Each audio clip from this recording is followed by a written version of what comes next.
All right. The club is back after a long hiatus. Our guys, Andy and Clay, were out here getting married, gallivanting on their honeymoons, but we are back in the saddle today and every Tuesday going forward. We are going to talk about some NBA trades that went down. The Blazers making some big moves, and the Miami Heat down so bad that Jimmy Butler has gone full emo on us. And of course, we will hop in a draft or two on Underdog with all of the Week 5 contests up on the site. It's the club. I'm Pete. Let's go.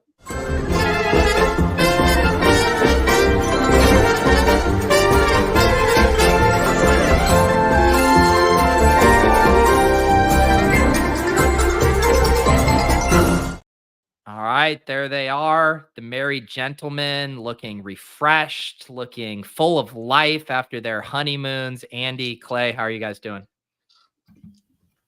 I'm good. Nice to be back in New York. Had a nice time away. But also feels good to kind of get back into the saddle and do stuff and not have a wedding kind of just looming over everything. Yeah, there is always the element of enjoyment, but also relief of all of the logistics there. Clay, how about you? Very much enjoyed all of your photos from Greece on the gram over the past few weeks. It seemed like you had a great time. Yeah, man, I echo everything Andy said. It's nice to not have, anything kind of looming anymore, but also sad it's over. It was a great month.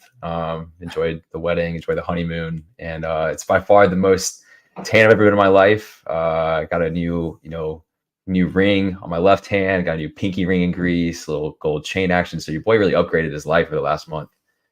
We live in now. There you go. Let's see, Andy, what was the highlight from the wedding, from the honeymoon? Give us a little taste.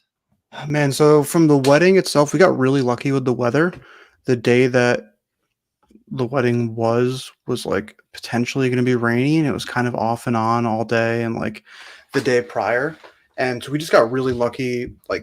Basically it stopped raining when we needed to take pictures and then didn't rain until the next day, and then it torrential downpoured. And so we just got super, super lucky there. But the wedding itself was really fun. Everyone got really drunk and had a good time. And then our honeymoon was really nice. We split it up, I think, really nicely, where we had just a couple days at a resort where we just kind of did nothing, lounged, kind of sat by the pool, and then 3 days where we did just a ton of wine tastings, and then another 2 days at the end to we went to the French Laundry and ate some really good food, but we kind of mostly just sat by the pool and chilled, because at that point we'd had so much wine that we just couldn't really do anymore. We had some more wine tastings for the last day and we canceled them. We were we can't do the same conversation of so what's your favorite kind? What do you think of this? How was the wedding? And we're we need to just have margarita and chill.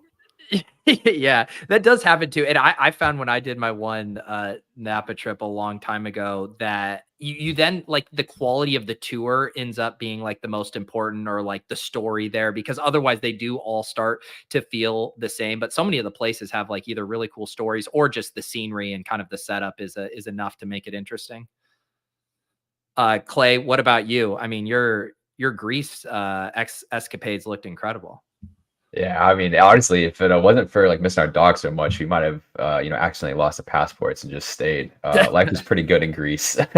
Minus, I did miss NFL. As sad as that is, I did miss NFL action. I was smartly reserved some DFS lineups for when we landed. But then I was fish out of water for week 3, and was texting a friend of mine. I was like, yo, can you submit this lineup? I'm just gonna go crazy if I can't have any sort of action go down today. But highlight for me would be we split our time mostly between Paros and Milos, which is two of the islands, the Cyclades. And on Milos we rented a boat for an afternoon, which was awesome. So you didn't need a license. I got to take it out, whip it around the southern coast of Milos for we had it for 6 hours, and it was a blast. And you're kind of pulling up, it's a small little 10-foot boat with a motor, but it was sick. I mean, we got a really good, I thought we got a really good deal on it, relative to what I saw other quotes for. And it came with an iPad with Wi-Fi and Spotify, and had a speaker and shit. And it was perfect for the two of us to just lay out. And so that was kind of fun. I hadn't driven a boat in a long time. Not really that opportunity here in New York. so much, but got my anchoring down. Felt like I was really a true deckhand out here. So yeah, that was a highlight for me. And then amazing food. That's a nice part too. Is I feel like a lot of times you can tire out on cuisine if you like are traveling abroad or to anywhere per se. But Greek food's pretty good for your boy here. So yeah, didn't hate that at all. That's awesome. Andy, did the French Laundry live up to the hype? Always kind of on a short list of best restaurants in the United States. Very extravagant, hard to get into. Did it live up to the billing? Yeah, so I'll say we ate very well while we were there. We went to 2 different 3 Michelin star restaurants. The first one was Single Thread, which is it's in Healdsburg. It was actually very close to like the little downtown area in Healdsburg. It's like a husband and wife, Japanese inspired kind of place. A lot of like sashimi and stuff like that. The food was really good. It wasn't our favorite, like really high end dining experience compared to some of the other ones we've had. Just like felt a little bit chaotic at times. But so we were there and there was a couple who was sitting kind of like across the way from us. And they were there celebrating getting engaged. And they very clearly knew everyone who worked there. We were like, oh, that's cool. They must know the owners or something. We didn't really think anything of it. Towards the end of our meal, we had like asked our sommelier, we were like, hey, we're going to the French Laundry. Like, how do you, we would assume that you would know, how do you recommend we like drink there? We get a bottle. What do we do? And he was like, oh, I used to be the sommelier at French Laundry. Here's what I would recommend you do. And so then whatever, we show up to the French Laundry and the woman who had just gotten engaged was the general manager there. And was, hey, nice to see you guys. I knew you were going to be here today because I heard that conversation. And we were like, holy shit, small world. And so they like treated us so well. I honestly think all things in, they gave us like $1,000 worth of free stuff between like food, drinks, extra courses, all of this. Like they went so above and beyond. And it was like, I don't know if it was the best meal we've ever had, but it was really up there. I think like the food was really good. It was a lot. Like I felt disgusting afterwards, especially for extra like courses of food. I felt truly disgusting. But just like the level of service and how nice everyone was and the way they treated us just like made it feel so special comparatively to a lot of the other meals that we had. So yeah, I can't recommend it enough. I thought it was great. That's incredible. What was the best thing you ate in Greece, Clay? Oh man, so the first place, so Stacey and I kind of like lean into the whole honeymoon thing. Stayed at 2 really nice resorts on each island, and it was like a fun experience for us. And so the first place we stayed on Paros, they had this sashimi that was a local sea bream, and they served it to you inside of the fish that was the fish itself. So like the whole it was like open face almost, and then like the pieces of fish were like wrapped up in kind of like a little spiral. It came like 3 different dipping sauces. There was like kind of like a soy ponzu sitch, lemon lavender, and then a lemon butter. And it was like truly, like some of the best, raw fish I've ever had in my life. So that was a highlight. The other kind of funny thing that Andy's story made me think of is, I don't know, somebody had said something about like, when you go on your honeymoon, you should kind of lean into it and like email the hotels or where you're staying and just kind of like confirm your reservation, but also like casually drop that like you're on your honeymoon and whatnot, right? So here I am thinking that's a great idea before the trip.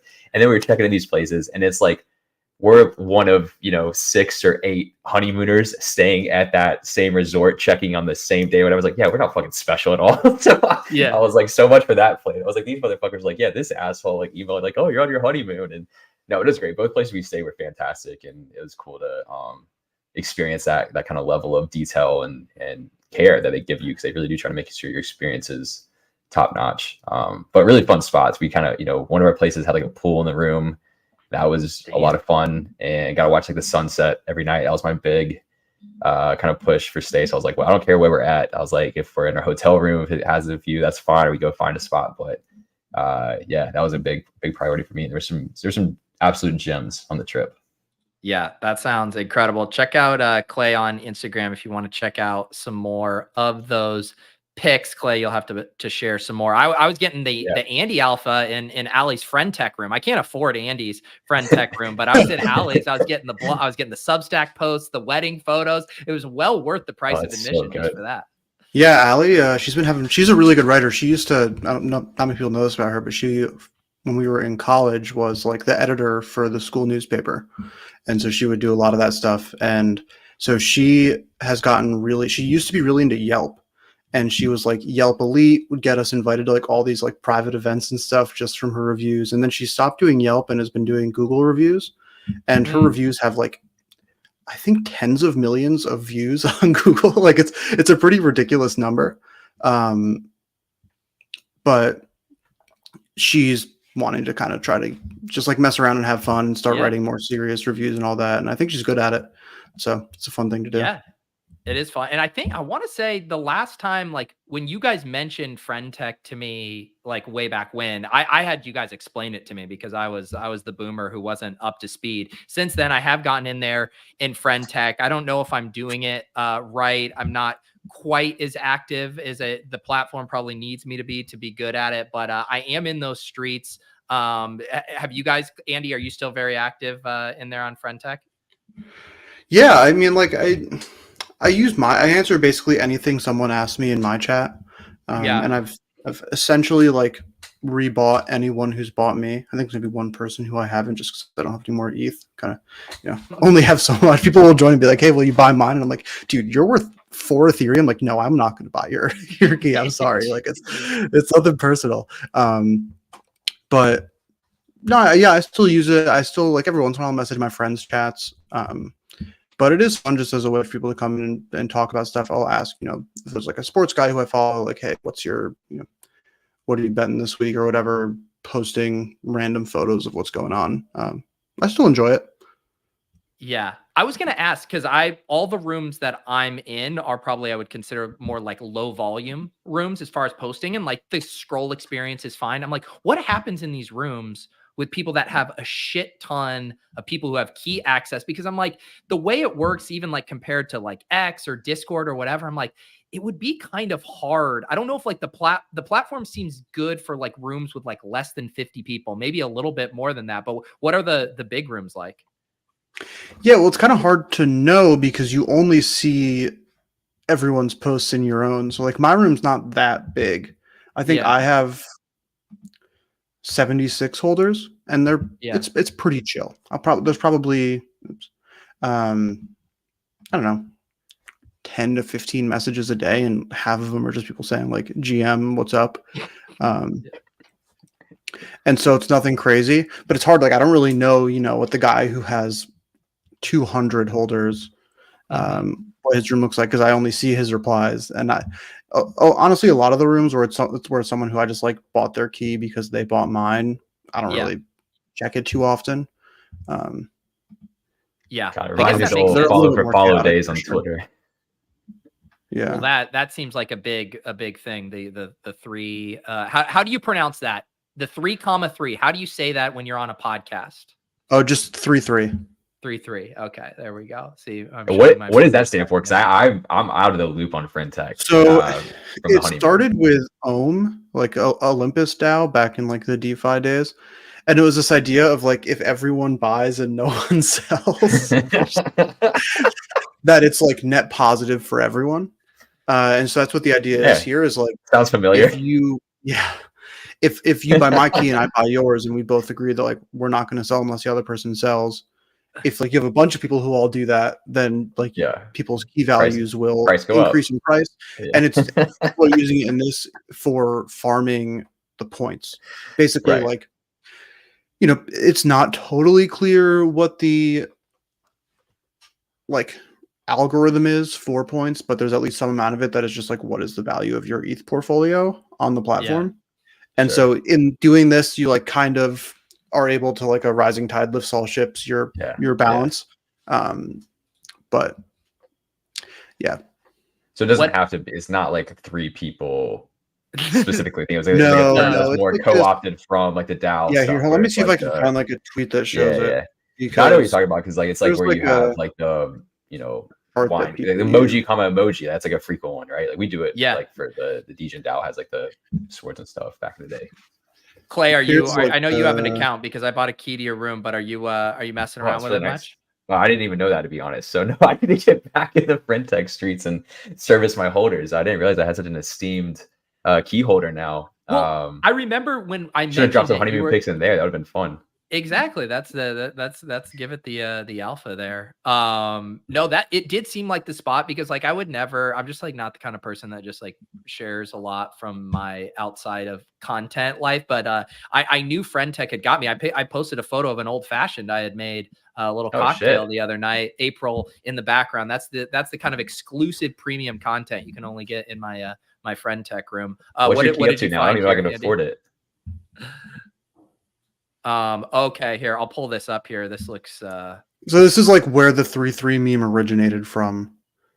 Oh, okay. I didn't know if it was just like the symmetry of like a 3-3 being a mirror. That's what I thought it meant. And so it's like this was originally around Ohm, and it's like if both people sell, it's -3, -3. If both people stake it, it's 3-3. It's kind of bullshit, to be honest with you. Like I don't really get it, but that's kind of. Well, it was like if you held and then staked it as well, right? That's the whole thing too. With like it's more DAO specific terminology there, but Andy, how do you answer this question for Consigliere here? Because I don't think I'm sure that the X stuff certainly helped, but I would assume this had been in the works and concepts like this for a long time, even before people got fed up with Twitter deplatforming.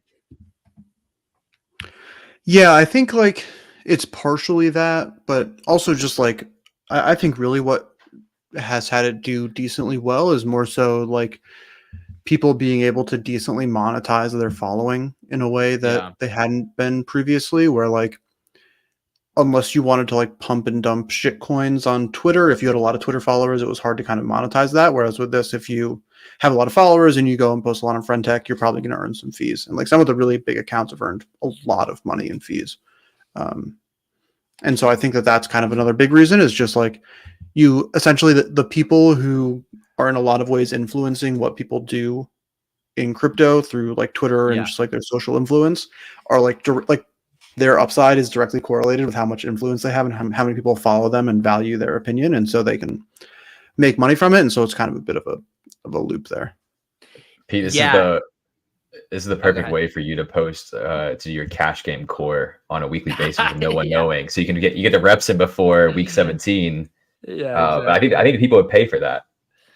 It does seem like, I mean, granted, it self-selects like the people who I'm doing, whose keys I have, but it does seem like a lot of the most fun applications is the sports betting stuff. This is what I'm on. If you want to tail this with me, stuff like this and again, like with everything, not like an expectation of, like you're some super sharp, but just having like the mini communal sweats and stuff is fun.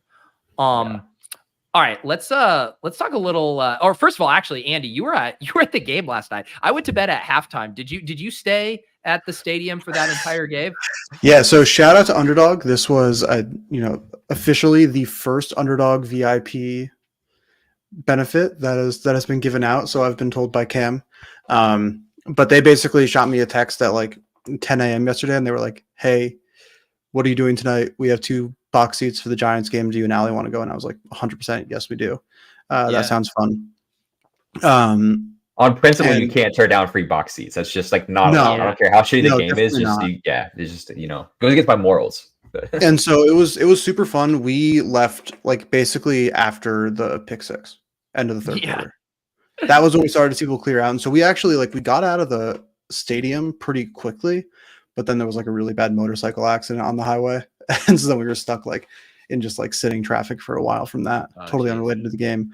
But yeah, shout out to Cam and everyone. It was really fun. And I was also a bit there on Recon. They have not officially made a deal with the stadium or anything. And so he was like, also, I need you to take a bunch of pictures of all the food and tell me about the experience, tell me how they treated you, all that, so that they can make some decisions about whether or not they're going to do something more long standing.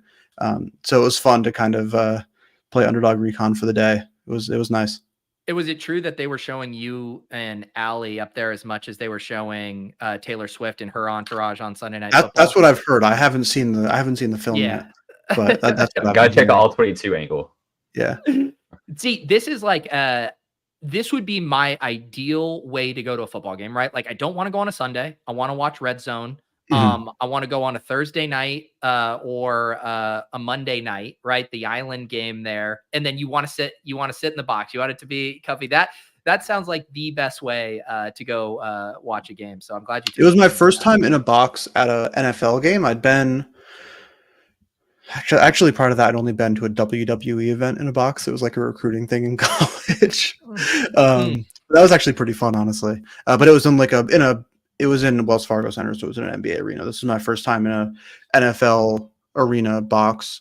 It was nice. It was, kind of what you'd expect. They had some TVs. They had some like nice seats inside, like general beers and all of that. Nothing crazy. But it was definitely a cool experience. I agree, Pete. Like it's basically the only way I'd want to go to a game unless there's like some special reason I wanted to go. Yeah, that looks like a fun time. And yeah, shout out to Cam, now the VP of VIP there. And I know Underdog also just hired Gator, I believe his name, based out in Colorado, another one of their VP liaisons. So very cool to see that they are taking this seriously, starting to ramp up this program and really starting to reward the high volume players and their most important clients across the site. So how much, Andy, did you have to get down? I mean, did they say, thank you so much, you're such a degenerate gambler that you are the first I mean, you being the first person here. I mean, it says that you put some money down on Underdog. Well, they said, hey, listen, we looked at your advance rates and your exposure to Cooper Kupp and Jonathan Taylor and Saquon Barkley. And we thought, you know what? You deserve this. That's hilarious. They also knew the club was coming back today, so free media hit as well. No. Yeah, exactly. How funny would that be if they, like, these sites, actually had a way where they were kind of like looking at your overall portfolio and they're like, okay, this is one of our highest volume players and holy shit, they are having a rough go of it. The fact they're like, how do we keep them coming back? Yeah. Let's give Andy some unlimited chicken tenders and make the tendies and Bud Light keep me coming back. I'm ready to rip some more resurrections. Oh my goodness. So the other big piece of news that has gone down here, and this is like my one spot across all my shows to talk a little NBA, but my cousin Joe has been wheeling and dealing. I remember it was back when we had Dink on. The trade still hadn't happened, and we were kind of, talking about the most likely scenarios. He had even put out the call, hey, bet on the Heat as a future riser, which at least from a CLV standpoint was like a really sharp call. And of course, Dame ends up getting traded to the Milwaukee Bucks. The Heat media just in absolute shambles. Even like guys I respect, like Dan Le Batard, like having meltdowns, just so disillusioned about how good they think Tyler Hero is, or that, the Trailblazers owed them anything in that trade. But I obviously have my very biased takes, but what are your guys' thoughts on the whole Dame Lillard followed by the Drew Holiday trades? I think it's super fun. I think all the Heat stuff is silly. I think that they got a pretty good package, and I really don't think that they were going to get something better than that from the Heat. So like, I don't think that they can really be too upset, but they will be because sports. I think it's going to be really fun. Like I think both the Celtics and the Bucks got better. And so they're both just like I think it's going to be really fun to see how that Celtics team plays together. It's like I saw something where it was like, I think it was from their finals against the Warriors a few years ago. The only players they're bringing back are Tatum and Brown, and everyone else is new, which is crazy. But yeah, and I think Portland got a good deal, and they like it. I mean, kind of what I expected to happen happened after seeing the first part of the trade, where it was like, oh, this is great because then they can trade Holiday for more, and now like they probably again can trade more people for more things. And so I think it'll work out well for them. Brogdon ended up to Blazers as part of the Drew deal, right? Yep. Brogdon is, So they could probably and Time Lord. Yeah. So that's the thing to me. Like, I might push back a little bit on the Celtics getting better, to be honest, because I think in some respect, I mean, it's different, and I don't think they got worse per se, but like, one of the reasons that they were talking about the trade with Dame going to Milwaukee being so interesting is because I think Porzingis, I read somewhere that he like rates, really terribly against the pick and roll. like for pick and roll defense. And if you're trying to go up against the Bucks and you got Dame and Giannis, is just fathomably a pretty unguardable duo in pick and roll, that could be a liability. And so I don't know how much you like Porzingis as an upgrade over Time Lord. I'm a pretty big Time Lord guy. So to me, that one's a little tough. And, Drew versus like Marcus Smart. I mean, obviously, like just say that Drew's a much better player, but Smart brings you a lot on the defensive end. Drew does as well. But like, how much better are they in that situation too overall? So I don't know. I mean, it's definitely different. I think they needed a shakeup in some respects, because I don't know if they have the same team last year or they don't make the trade for Drew. They're kind of walking dead, in my opinion, going against the Bucks.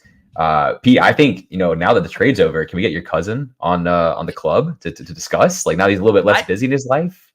Yeah, I haven't reached out to him to do anything yet, but I will eventually call that one in, that favor, and that'd be pretty fun. Fun to talk to him. I mean, again, like I said, I'm very biased, but and I don't follow a lot of things in the NBA very closely, but I've obviously been following what's been transpiring here, and I just think he just fucking crushed it in his patience and not acquiescing to it, and the fact that he was still able to get Lillard to a destination where he's going to compete for a championship. And actually, tell me this, like, the Bucks with Lillard have better NBA odds than the Heat with Lillard, right? Like, it is a better destination for competing for a championship.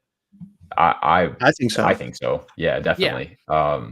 I think the funny part is, like, the only part that I would give Le Batard a tiny bit of credit for is that, there was this kind of like, it feels like there's like this unspoken rule in some respects where we have a star player who's on their way out that you do kind of like handhold them to a destination of their choice. But who's to say that you need to do that? And if you're the GM, right, like, your job is to make your team better. So I think in all, like, the angle that he owed Dame anything in particular is a little off base. And I think he didn't screw him over. He didn't send him to, like, I don't know, San Antonio or some shit, which is like complete fucking rebuild situation. He's going to play with Giannis. And there's this whole thing too about how it seems like that, that deal was fairly organic. It wasn't some, tampering shit. It wasn't something besides when you go back and watch the video of Giannis taking Dame first overall in the All-Star game.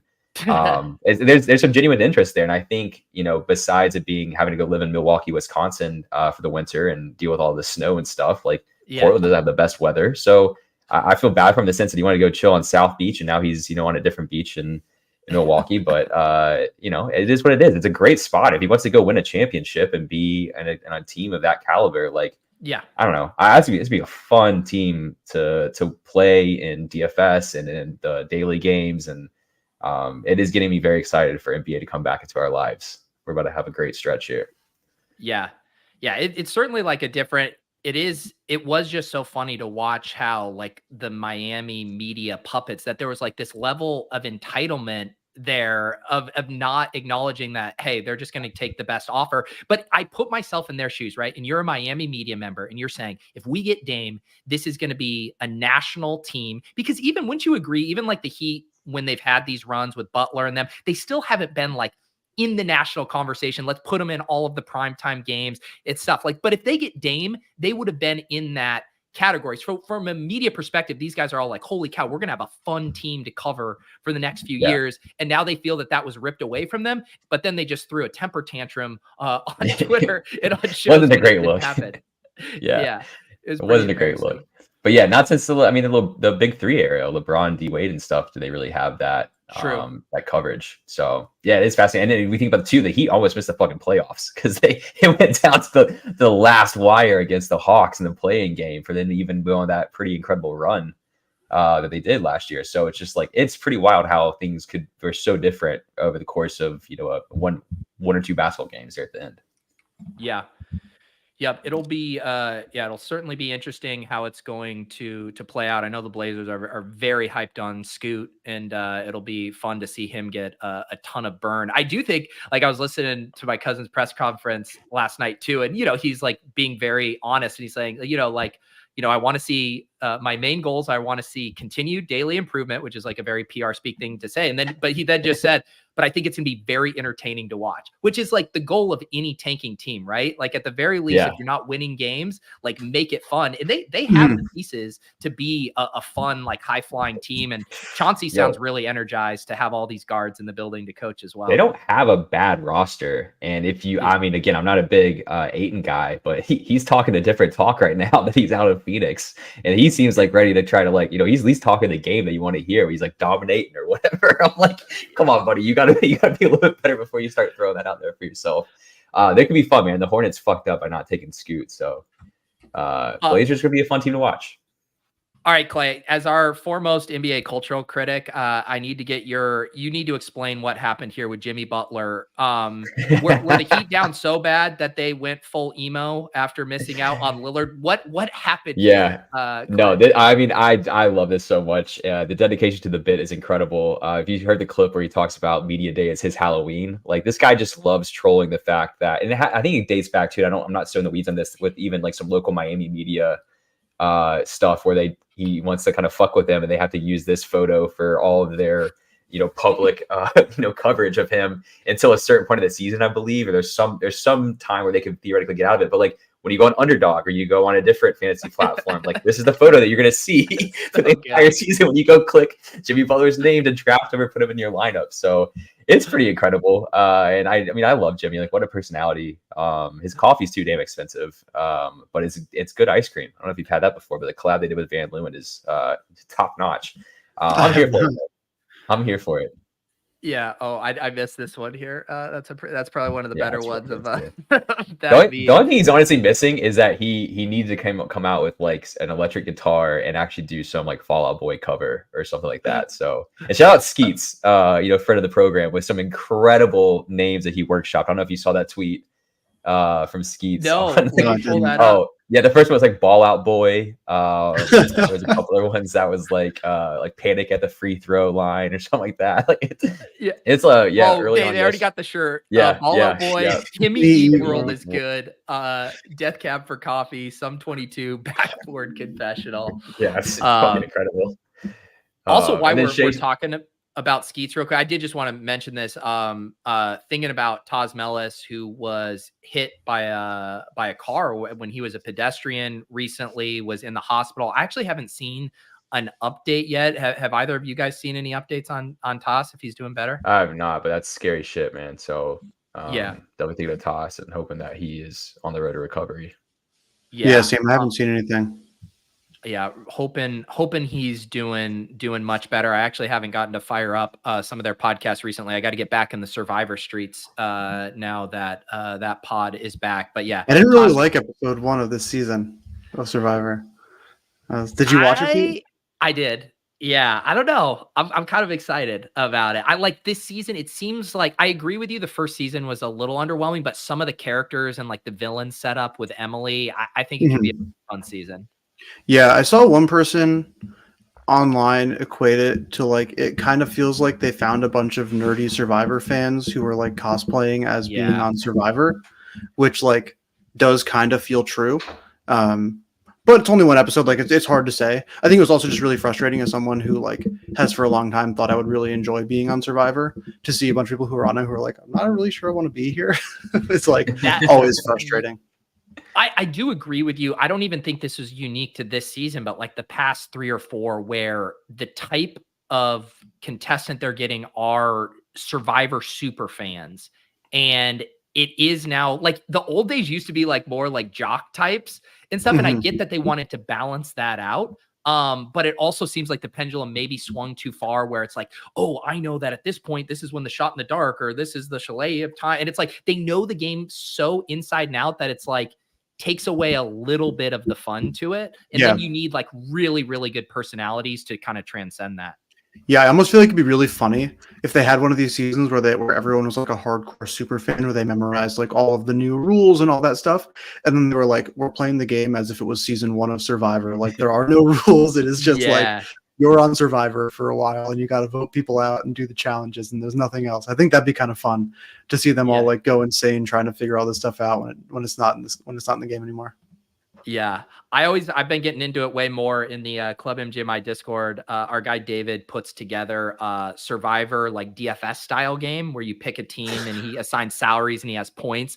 And so Oh, that's each awesome. year you can make a couple of teams. He gets Ethan the pool, and so it took me back because one of my first experiences ever gambling was with my high school buddies as freshmen, and we would watch Survivor. We'd all put $20 in a pool, and we'd each draw out. There was like enough for each of us to get 3 contestants. We just put all the names in the hat, pull out the 3, and if your person won, then you got the pool. And that was immediate. I was like, God, I love gambling. This is incredible. And so it's nice to have it come full circle with another Survivor pool here. Anything else for you guys on the NBA front before we maybe rip a draft or two? I feel like the only other really big thing is still like the Harden stuff. And I don't know. I'm just like, it's very annoying to me. I'm curious to see what happens where he ends up. But I think like probably the more interesting part of the conversation is like what happens to Embiid in a year or two, and does he stick around? Do they figure it out, or does he end up, on the Knicks or the Celtics or some new team that actually can like build a team around him to contend that isn't going to sit out, whether it's Ben Simmons or James Harden or whoever new they bring in. What's the TLDR on the Harden stuff? He wants out. He's over it. Like, it's like the same thing he did in Brooklyn and the same thing he did in Houston before that. And as I think Kevin Garnett said on the podcast he was on recently, this is his last wiggle of getting out of a team situation. So there's not really much more than that. All the drama has been like he came out and has been like on this whole crusade against Daryl Morey, and like he's a liar. And then there's all these photos of every time he's in a club that the bottle girls bring out a sign that said Daryl Morey's a liar.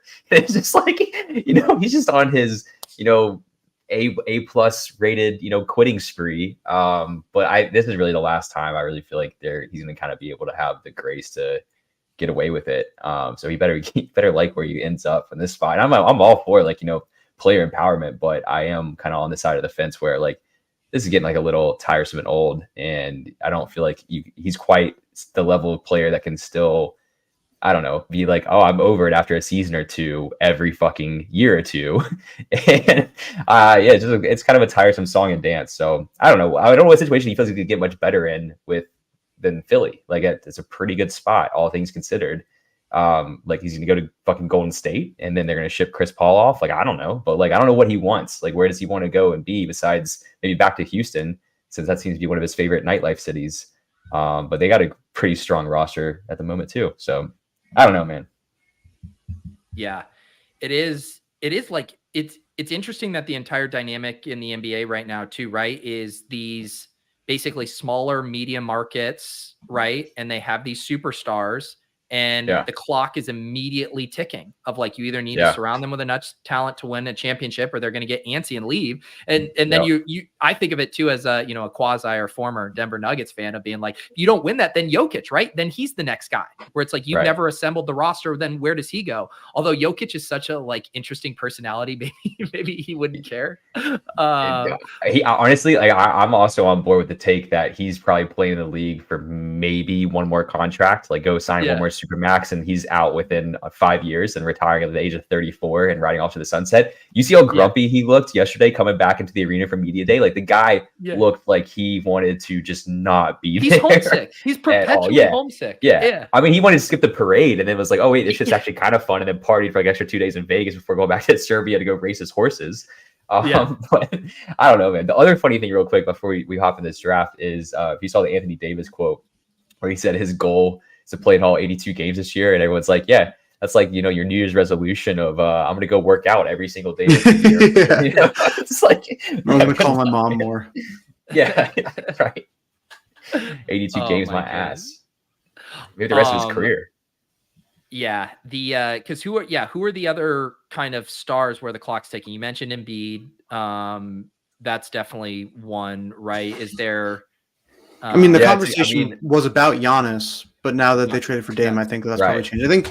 I think that one that could theoretically happen, whereas maybe it's less of a clock ticking, but there's just been a lot of rumors, is like a Jaylen Brown. He's not quite at that same level, but there had been conversations there, and maybe there's some world where this year it doesn't have the best season of his career, and he's like the 4th best player on this team behind Tatum and Drew and Porzingis, and he's like, I don't want to be here anymore. Luka. LeBron the other guy I was thinking of. Yeah, Luka definitely. Sure. Yeah. The LeBron shit's gonna get really interesting again, just because like he's gonna come as a 2-for-1 with whenever Bronny comes to the league. If he's able to still, after his medical incident, I don't know if he's actually gonna be able to continue playing or not. I haven't really seen a whole update on that. But that was, he's old, but LeBron might play for another 20 years, and yeah, worse, he's gonna be a good ticket draw. So that'll be fun. It's all over ESPN next all season. Yeah, if you thought Travis Kelce and Taylor Swift coverage was obscene, wait until Bron's playing with his kid on national television. All right, let's before we do a draft 2, I did want to shout out Underdog making some very awesome hires today. Rudman announced this. 2 people from the Deposit Kingdom. We got Numi, of course, the Badge Bro, and Hope Bishop, both 2 awesome Underdog players, great content creators, joining the Underdog staff full-time to be draft game associates here, I believe is the official title. And the best news for all of us is we get 2 of the sharpest players out of the player pool. So this is like a win-win. They go work for Underdog, make the games better, and we don't have to deal with them in our draft rooms. I mean, this is a smash. And maybe they could attract some more casual players or something. I think that'd be really nice. Yeah, exactly. Yeah, and NFL has not been kind to me so far, and I'd love if there was just a few worse players in the draft pool. I know. Totally. So shout out to Numi and Hope, and I think it is just awesome too that Underdog's getting not just people who are familiar with the platform, but are true grinders, know it inside and out. They know the things that the high volume players want, the power users, the super users. And so just a good win-win all around there. And feel free to tag Numi and Hope in the Deposit Kingdom Discord when you have issues. I'm sure they will love being tagged left and right there. Welcome to the dark side. Exactly. All right, guys. You want to hop in a Dawg Bowl draft here? Let's do it. All right, I just hopped in. We got slots. We got 7 more. Man.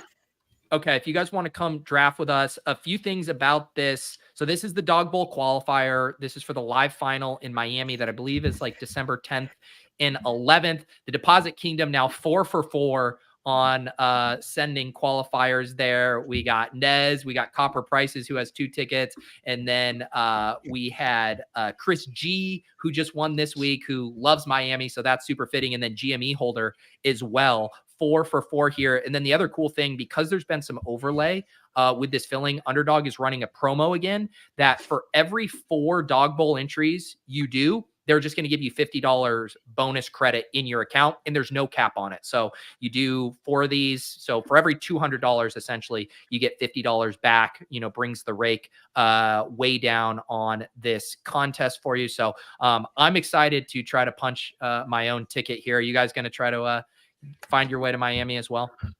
I haven't been playing it as much just because I'm not totally sure I'm free that weekend. And so it's like, I don't know if this is the best investment, but I normally enter throw a 1 in just to see. I'm also awful at the 12-man drafts. I don't know what it is. I'm not sure I've ever had a winning day in the goal line stand. Yeah. I'm trying to follow in Nez's footsteps and tell my wife about this wonderful contest where I could take her to Miami in December, and that sounds fantastic. So problem is I don't want to get too far out ahead of my skis and dangle that carrot if I'm not actually going to book the ticket. So I have not been harping on that too much. I did bring it up when it first launched. I was like, oh, it's kind of fun. That site Underdog I like to play on. Yeah, it's got to be one of the 3 of us though. I think he's coming from this draft, the winner. Yeah.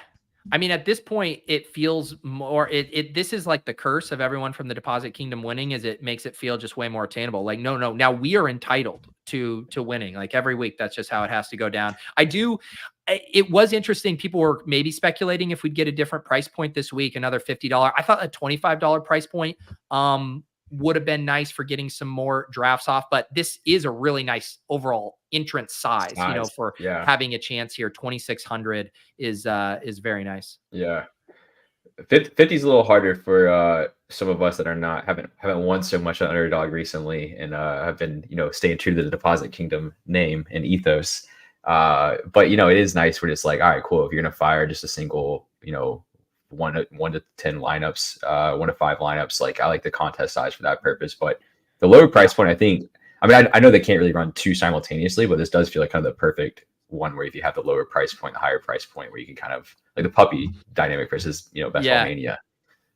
Yeah, I guess you could maybe do something where you have like a big, like say $10, and there's 2 tickets there, and then maybe there's a $50 or $100 in one, because they've been doing 3 tickets a week. Maybe you could split it like that. But I think I understand why they're trying to throw as much attention to a single contest as possible. Yeah, 100%. Pete, did you win something recently, or were you just a deposit king?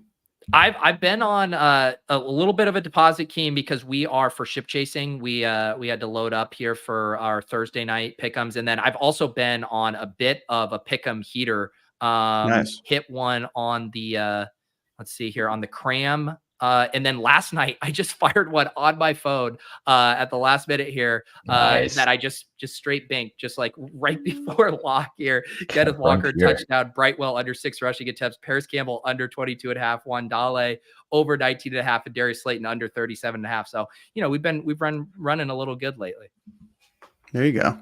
I've had like the last couple pick'ems that I've done be like one away and so close. I lost I lost one on the Monday night, or no, the Sunday night game, and all I needed was Kelsey over 6.5 receptions. And that was what got me.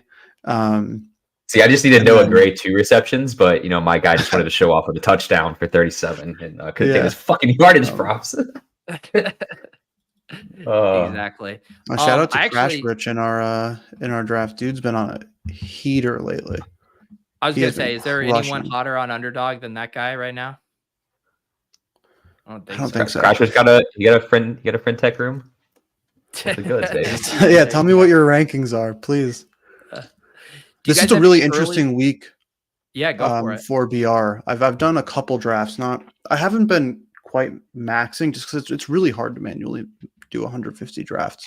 But I'm normally getting to like 100 to 120 throughout the week, and I kind of just am like randomly doing them. But this week is like, the previous couple weeks have been really, really top heavy for tight end, and this week feels a little bit better. I think obviously Travis Kelce is like kind of in a league of his own, but then you do have like a decent amount of guys after that. And then it also just feels crazy flat at like wide receiver and running back. Like I'm doing drafts where I'm taking all my wide receivers and running backs are 6th round picks, and like I feel really good about it. So I think that's interesting. I'm curious to see how it feels. I haven't done a 12-man yet. How that feels, really having to scroll down. But I think it'll be fun now getting some more bye weeks in. I feel like there's a little bit more skill expression when you can't just like blindly draft a bunch of incredibly good players. Andy, were you saying, I was trying to think about my pick there critically for a second. Were you saying that you've been waiting on wide receivers and running backs, or did I maybe make your pick too? But kind of, yeah. That's what I felt. Waiting on wide receiver and running back, but then also just like just scrolling down. Like I'm picking. I won't say who yet because we're doing this draft right now, and I'd like to draft them. Yeah. But there's a couple running backs, especially who are pretty low in ADP right now, who I'm just taking 2 or 3 rounds ahead. Same with I've already drafted Jalen Hurts. Same with Anthony Richardson. I'm just going to draft him above ADP. I don't care. Yeah. Kirk Cousins as well. And some naked Mahomes in BR, just because that total in the game, not having to worry about who you're stacking with, and if you didn't get Kelsey, it's like whatever. Like Gray might be who you need. There's some fun games this week. Finally, the 4 p.m. slate is going to be very fun. Juicy. You get Eagles at Rams 50.5 total, and then Chiefs at Vikings 53 total. So that is going to make the 4 p.m. games finally. I mean, like low-key Jets and Broncos can be a little bit of a sneaky shootout too. Like, don't tease me with some Zach Wilson, some Wilson doubles. Yeah. The chat also talking. We haven't discussed it yet, but I did see that tweet come across that New York shutting down pick'ems, both for prize picks, underdog, all that stuff. I haven't looked into it and seen like how close is this actually to being enforced. Do you guys have any knowledge on that? It seems pretty legit. Vague. Yeah. Their timing. It said they adopt. So I mean, that seems like it's more than just like it's not a proposal. It seems like it's passed and it's gonna be. But I don't know. Like timing, right now, you can go to the lobby and make a pick'em entry. Both of you are in New York right now. Yes, Yeah. at least as of this morning, I could. Yeah. I tailed some of the Badgero baseball pickups to try to get this account balance up before Thursday. So Jeez, that's brutal, man. And yeah, yeah, it's I mean, not great. similar thing was setting up in Florida. I didn't even know that this New York one was even on the horizon or a possibility. Me either. Yeah, I'm curious to see how it plays out. I wonder, like, it seems like kind of the main things they focused on in it Fuck. was generally that you were playing against the house was like kind of a Yeah. big part of it. So I wonder if they'll end up doing some other stuff. I think they'll. I feel like it'll kind of always be an evolving thing. I've really enjoyed the pick'ems. I've been getting a lot more into them, and so I'm bummed that I won't be able to play. But we'll see. Yep. Yeah. That's why I'm moving. It's like I don't have to deal with that anymore. Smart. Let's see here. Yeah, I will take Waddle. So we are all on the back half of the draft board. I'm from the 106. Started It's a Amon fun Ra, start. Jalen Waddle. Fun Clay start. started Devon Achane and Mark Andrews, and Andy got that stack. Jalen Hurts and Devontae Smith. Man, I love seeing the rise of Achane. I'll be really curious to see if this ADP holds. But same with the Puka stuff. Like, I like chasing up those guys that like show it to us, and then people don't want to believe it necessarily, but he looks Also, like the the second fucking coming of Chris Giants. Johnson out there, man. Yeah. Yeah. I mean, you could use a couple different J words there for a second coming for Devon Achane, but I mean, yeah, this matchup too is a juicy one, so I'm not mad at it at all. Yeah, I think that Puka's ADP this week so far is too low. I think that people are getting scared of him just because of Cup coming back, which I don't think makes any sense. Having someone else who's not too out well like is a good thing, and I don't think he's going to lose routes or anything because of it. Also, Cup still might not play. Like, it seems like they're saying like they are optimistic he will, but then there was like a tweet I saw, that Underdog tweet out from Diana Rossini, where she was like, he's still at like 70-80%, and I'm like, well, if he's 78%, like he's not gonna be 100 or like much higher going into this weekend, most likely. I don't know. I agree completely, because you have so many outs to being right, where it's like, can these two coexist and still be both massive fantasy earners? Absolutely. Yeah. Could Cooper Kupp not be back or be on a pitch count? Absolutely. Could this game just shoot out and you want all kinds of pieces in this game? Absolutely. So like, I just don't see any downside with Puka this week. Mm-hmm. Yeah, I don't either. Yeah, and it's one of the higher totals. The Rams are just like seemingly decent. They're never going to blow anyone out, really, I don't think, but they're probably also not going to get just like totally slaughtered, blown out, or at least like it wouldn't be what I'm going to bet on. Yeah, and that's another reason that I like these Eagles stacks and Hurts early, is I just like am super happy to take a bring back, whether it's Cup or Puka or Kyron, who I think that his ADP this week makes absolutely no sense. It's like 35 or something. I don't understand. It was the same thing last week, and I was just drafting him in every single 6th round, and he put up 25 fantasy points. And I was like, all right, cool. And then just came back, and it's the same thing this week. Man, so what are we doing with Cooper Kupp here? It's hard in the 12-man because taking that Q tag here is a lot harder than in the 6-man. Right. Mm-hmm. I know. And yet I do think I am going to actually just go a bit further down here. I think Olave, I think he leads the league right now in unrealized air yards. Like, he's been so close to a couple big games. In New England is definitely beatable back there. So I'm going to pass on Cooper Kupp for now.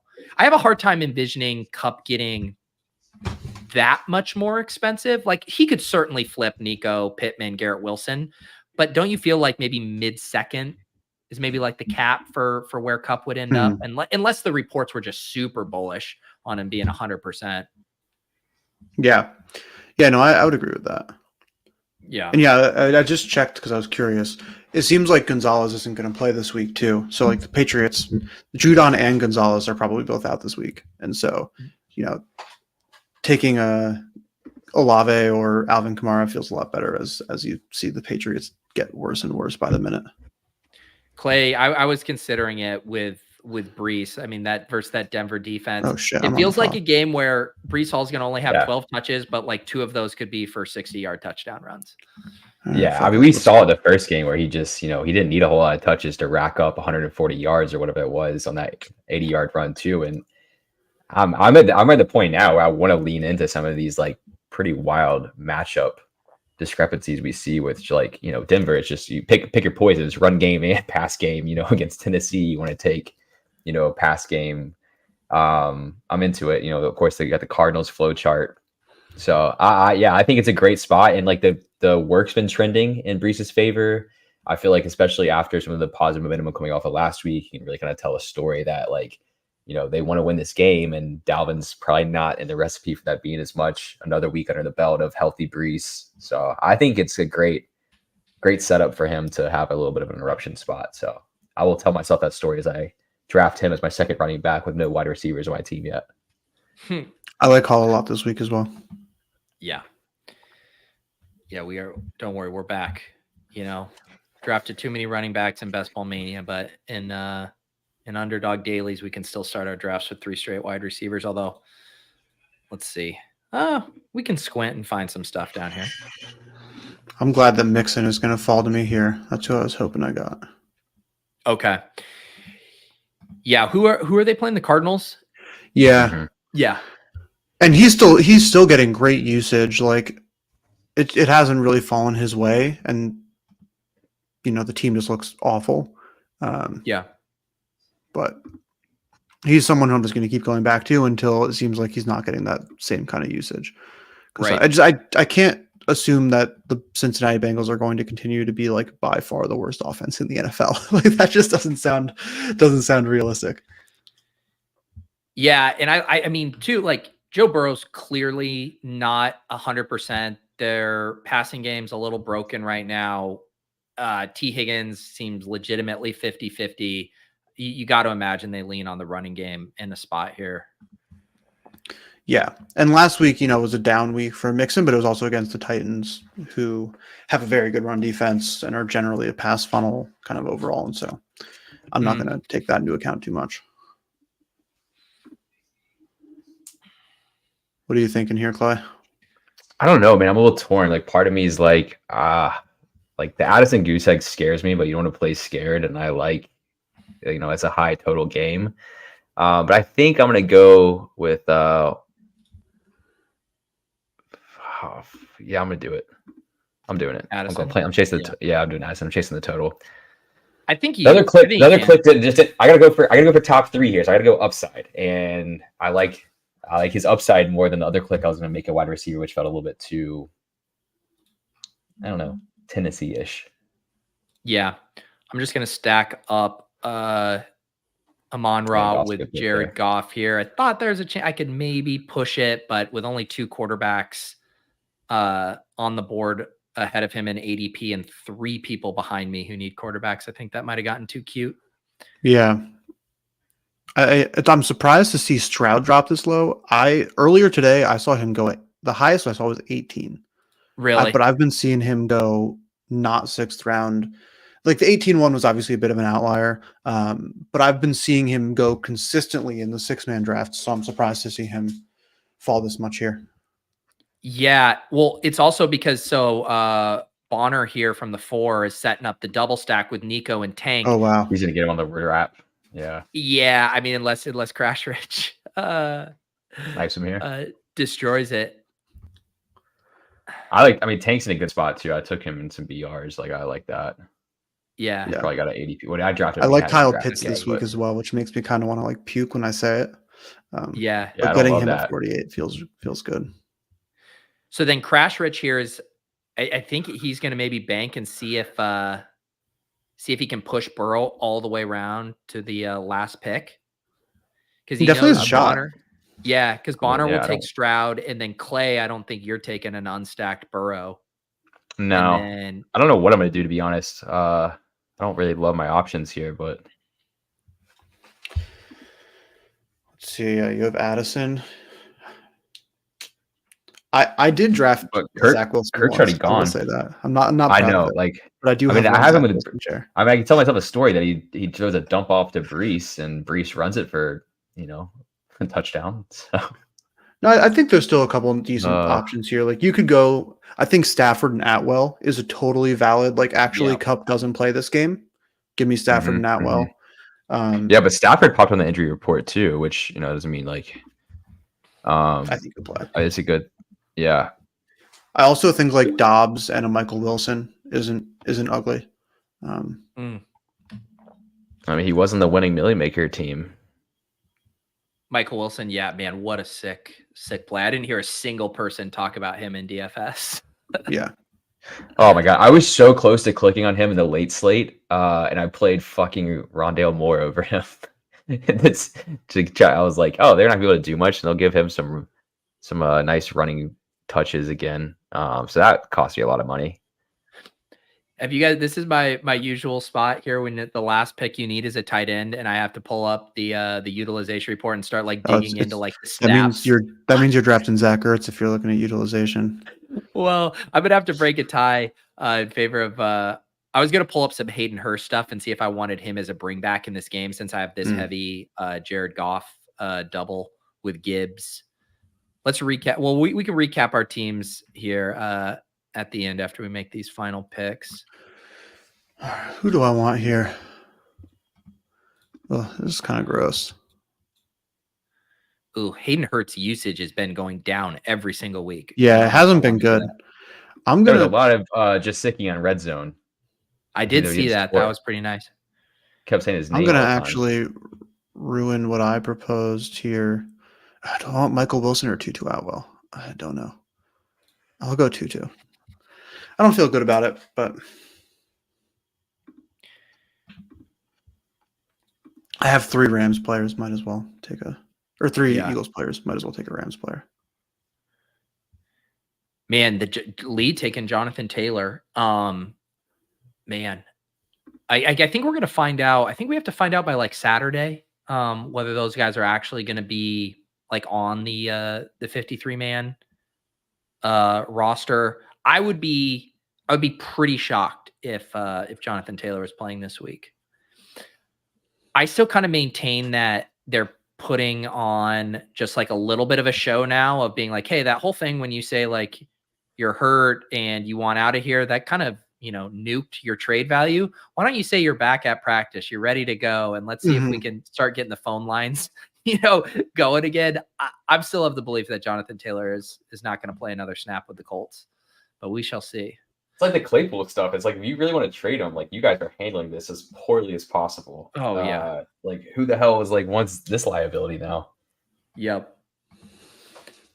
Clay, I like the Gesicki call. I think I might do that. Hunter Henry grows. It's a little bit more of a scroll the F down. He does have Hunter Henry's been earning more targets, but yeah, 100% of the end zone targets there in week 4. I can play him opposite of Olave. I kind of like that. Yeah. Or you could take, you take my guy Noah Gray too. That's the other option there if you're going to scroll down. I'm not going to scroll that far down. I think one player who's basically going undrafted and is interesting is Drake London. Not pivoting from tight ends here, but like he's probably going to go undrafted in this. And they're playing Houston. Like it's not like they're playing the 49ers. Yeah, and he's still getting a lot of targets. And that's one that I think is kind of interesting. We're milk hunting, boys. Who ended up? Okay, so Hammond, I was wondering if Joe Burrow would make it all the way back to Crash Rich, but Hammond took unstacked. Burrow, what is Crash Rich going to do here? Because you even sniped him on Zach Wilson with his Garrett Wilson there. I was assuming he probably thought he thought Zach was coming back. Yeah. Oh, there's Drake London. Let's see if Crash Rich needs the ultimate heat check, which is taking Desmond Ridder to stack with Kyle Pitts right here. Yeah. He's going to go. The alpha move is just take whoever the Bengals backup quarterback is and just say, fuck it. Ritter. He did do Ritter. Yeah. There you go. Stack that up. Stack that up. All right, let's recap these teams. So I have a Jared Goff stack with Jahmyr Gibbs and Amon-Ra St. Brown, couple of one-off wide receivers, Jalen Waddle and Chris Olave, and then Gesicki Oppo, Chris Olave in that New England Saints game. Clay, give us your team here. Yeah, I went with a classic stack with the quarterback, running back here. So we got Zach Wilson to Breece Hall, Devon Achane just to go for a 60 ball this week against the New York Giants. A little mini correlation with Jordan Addison and Rashee Rice. Hopefully those targets keep going up for Rice there. And then alpha play Mark Andrews, a tight end against the lowly Pittsburgh Steelers. So there you go. It's not my prettiest team of all time, but we try to go for some upside clicks besides my quarterback. So it could be just gross enough to be the team you need. Andy, give us your squad here. Yeah, I went Eagles-Rams game heavy, so I have Jalen Hurts, Devonta Smith, Dallas Goedert as my first three off the board.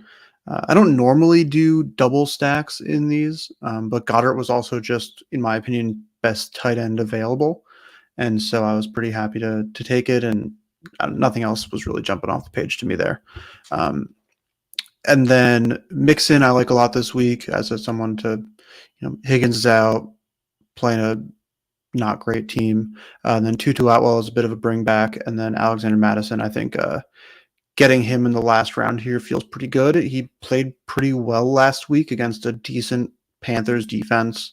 I just think that Cam Akers is not very good, and that Madison's going to continue to maintain a lot of the carries, and so happy to bet on him in the highest game total of the week.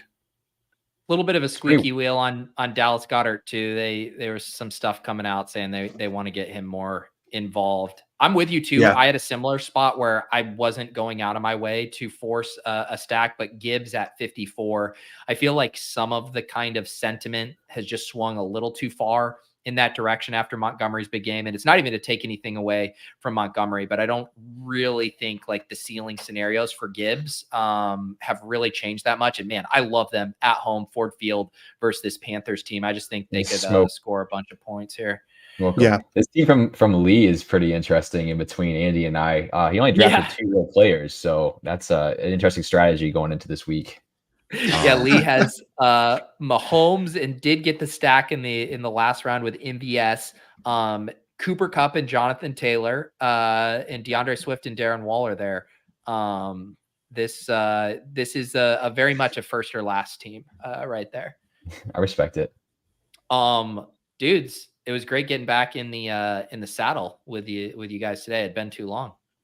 Yeah, likewise. I'm excited to be back. Maybe who knows? Maybe next week we rip an NBA draft and start getting in those. I think the NBA games, preseason games, come Thursday, Friday, something like that soon. Pretty soon here. Yeah. I would love to rip an NBA draft. I got a couple spicy takes for NBA drafts. Oh, I'm sure already. So I'm into it. Yeah, let's do it. I've been talking to Zakarian, and maybe we can get him to swing by. And I know he's been in those double dribble streets, so we could check that out. And I think I saw on ETR's feed a little while back they had some double dribble strategy, and I know you guys have been all chopping it up, talking about it in the Hoops channel within the Badge Bros Discord there.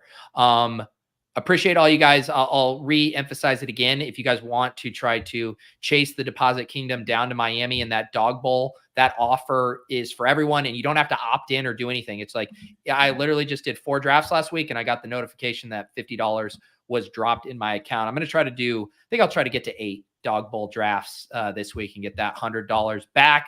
But at this point, I feel like we're just throwing a big Deposit Kingdom party down in Miami. So let's see if we can punch another one of those tickets. And if you guys haven't signed up on Underdog, again, I think this might be ending soon, but I do know it's existing right now, doing up to a $500 deposit match. So if you haven't signed up on Underdog, you can use whatever promo code of your choice. Promo code Pete is still good out there. $500 deposit match. Appreciate having Clay and Andy back. Appreciate you guys hanging out in the chat. We'll try to keep these rolling here on Tuesday afternoons.